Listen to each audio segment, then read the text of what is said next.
19 বার বিসমিল্লাহ বললে কি হয় জানলে আপনি অবাক হয়ে যাবেন। বিসমিল্লাহ মানে আল্লাহর নামে আমি শুরু করছি। পবিত্র কোরআনুল কারীমের ভিতরে সর্বপ্রথম কিন্তু আল্লাহ তাআলা বিসমিল্লাহির রহমানির রহিম দিয়ে শুরু করেছেন, ঠিক কি না? বিসমিল্লাহির রহমানির রহিমের ভিতরে অনেক ফজিলত রয়েছে।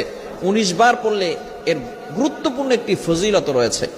ওমর রাদিয়াল্লাহু তাআলা আনহুর যুগে রোম সম্রাট একবার ওমর রাদিয়াল্লাহু তাআলা আনহুর কাছে এসে হাজির হলেন। বললেন, ইয়া আমিরুল মুমিনিন খলিফাতুল মুসলিমিন, আমার মাথায় প্রচন্ড ব্যথা। ওমর রাদিয়াল্লাহু তাআলা আনহু এমন একটা টুপি সেই রোম সম্রাটকে দান করলেন। সেই টুপিটা যখন মাথায় দেয় সাথে সাথে মাথার ব্যথা ভালো হয়ে যায়। সুবহানাল্লাহ, বাসায় গিয়ে সাথে সাথে মাথার ব্যথা কি হয়ে যায়? ভালো হয়ে যায়। আবার যখন সেই মাথার টুপিটা খুলে ফেলে আবার তার মাথা ব্যথা হালকা হালকা শুরু হয়। এবার সকলে অবাক হয়ে গেল সেই টুপির ভিতরে কি আছে। ওমর ইবনুল খাত্তাব রাদিয়াল্লাহু তাআলা আনহু টুপি